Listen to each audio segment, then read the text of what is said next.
Assalamualaikum warahmatullahi wabarakatuh.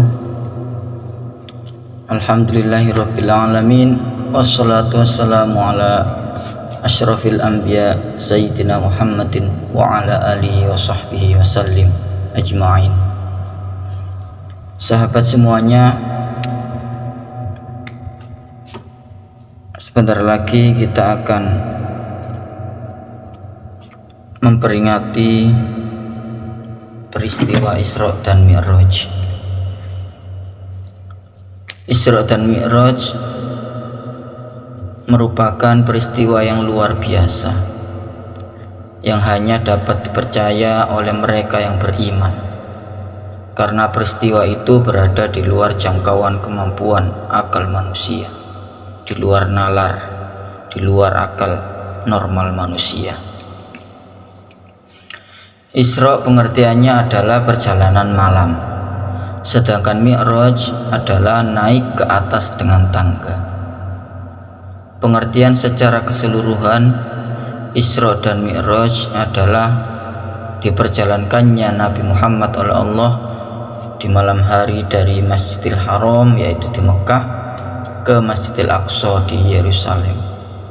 Sedangkan Mi'raj adalah dinaikkannya Nabi Muhammad SAW dari Masjidil Aqsa menuju Sidratul Muntaha, yaitu suatu tempat ghaib yang tidak mungkin ditangkap oleh panca indera.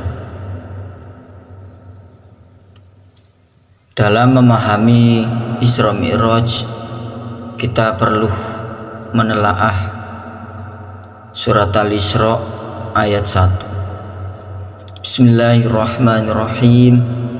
Subhanalladzi asra bi'abdihi lailam minal masjidil harami ilal masjidil aqsa alladzi barakna haulahu linuriyahu min ayatina innahu huwas sami'ul basir. Maha suci Allah yang telah memperjalankan hambanya pada suatu malam dari Masjidil Haram ke Masjidil Aqsa yang telah kami berkahi sekelilingnya, agar kami perlihatkan kepadanya sebagian dari tanda-tanda kebesaran kami. Sesungguhnya Dia adalah Maha mendengar lagi Maha mengetahui. Di dalam ayat tersebut ditegaskan bahwa di antara tujuan dari Isra dan Mi'raj adalah Allah memperlihatkan kepada Nabi Muhammad tanda-tanda kebesaran dan keagungannya. Karena itu, dalam peristiwa tersebut Nabi Muhammad SAW melihat berbagai macam tanda-tanda keagungan Allah dalam alam semesta ini, termasuk segala rahasia-rahasia angkasa luar dan rahasia-rahasia alam ghaib. Dalam Isra Mi'raj, Nabi Muhammad SAW juga mendapat banyak pengalaman, di antaranya bertemu dengan berbagai golongan manusia dan berjumpa dengan nabi-nabi terdahulu seperti Nabi Adam, Nuh, Ibrahim, Musa, Nabi Dawud, Nabi Sulaiman, Nabi Idris, Nabi Yahya, dan Nabi Isa.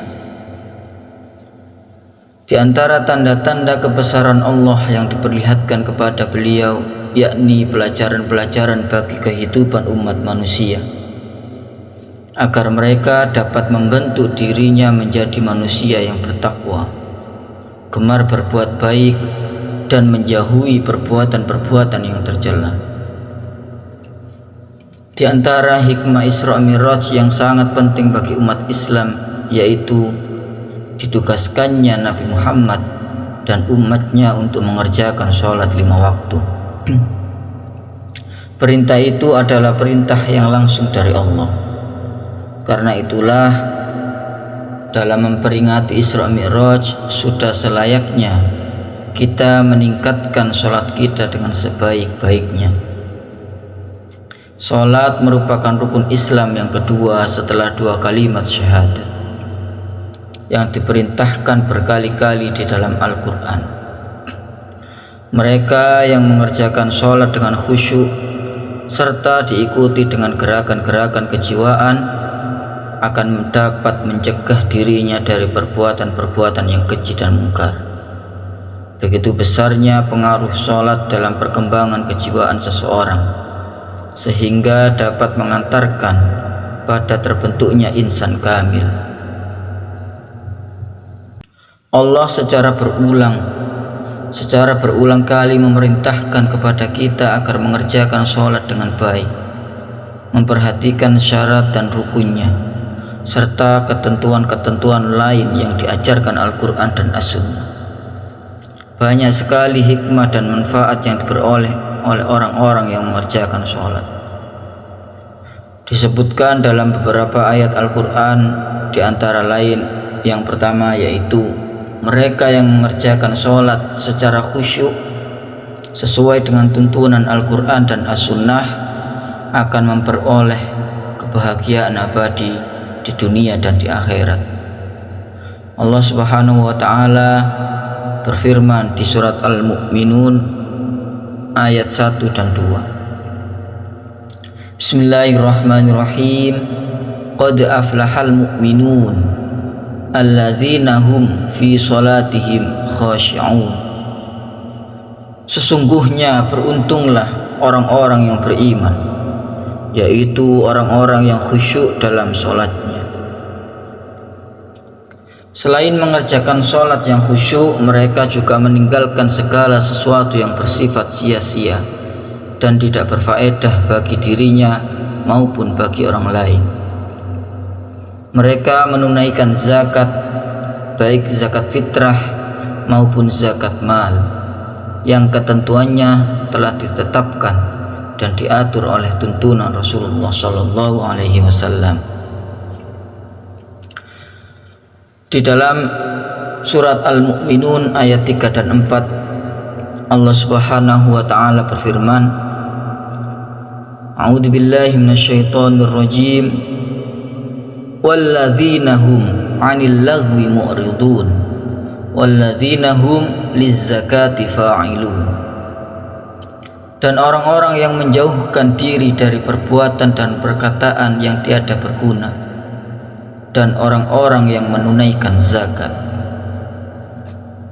Kemudian mereka yang melaksanakan sholat dengan khusyuk akan mewarisi surga Firdaus, yaitu mereka yang menjaga amanat dan janjinya yang disampaikan kepada mereka dan menjaga serta melestarikan sholatnya dengan baik. Allah Subhanahu wa ta'ala berfirman di dalam surat Al-Mu'minun ayat 8 sampai 11. A'udzu billahi minasyaitonir rajim.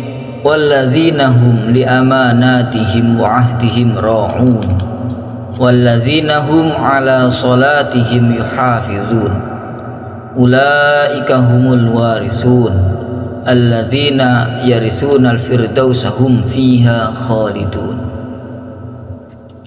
Dan orang-orang yang memelihara amanat-amanat yang ditugaskan kepadanya dan janjinya, dan orang-orang yang memelihara sholatnya, mereka itulah orang-orang yang akan mewarisi, yakni yang akan mewarisi surga Firdaus. Mereka kekal di dalamnya. Kemudian yang kedua yaitu orang yang mengerjakan sholat akan terhindar dari sikap keluh kesah, resah, gelisah, dan terhindar dari kegoncangan jiwa, yaitu mereka yang terus-menerus melestarikan sholatnya. Mereka juga menginfakkan sebagian hartanya kepada mereka yang miskin, baik mereka yang meminta ataupun orang miskin yang memiliki harga diri sehingga mereka tidak mau meminta-minta atau mengemis kepada orang lain. Allah Subhanahu wa ta'ala berfirman di dalam surat Al-Ma'arij ayat 19 sampai 26. A'udzu billahi minasyaitonir rajim. Innal insana khuliqa halu'a idza massahu syarru jazu'a wa idza massahul khairu manu'a illal musallin alladzina hum ala salatihim daimun walladzina fi amwalihim haqqum ma'lum lis-sa'ili wal mahrum walladzina yusaddiquna biyaumiddin, yang artinya sesungguhnya manusia diciptakan berkeluh kesah lagi kikir. Apabila ia ditimpa kesusahan, ia berkeluh kesah, dan apabila ia mendapat kebaikan, ia amat kikir, kecuali orang-orang yang mengerjakan sholat, yang mereka itu tetap mengerjakan sholatnya, dan orang-orang yang dalam hartanya tersedia bagian tertentu bagi orang miskin yang meminta, dan orang yang tidak mempunyai apa-apa yang tidak mau meminta, dan orang-orang yang mempercayai hari pembalasan. Demikian itulah hikmah Isra Mi'raj. Semoga dalam memperingati Isra Mi'raj tersebut kita bisa semakin meningkatkan kualitas sholat dan amal ibadah lainnya. Amin, amin ya rabbal alamin. Allahu a'lam bishawab. Assalamualaikum warahmatullahi wabarakatuh.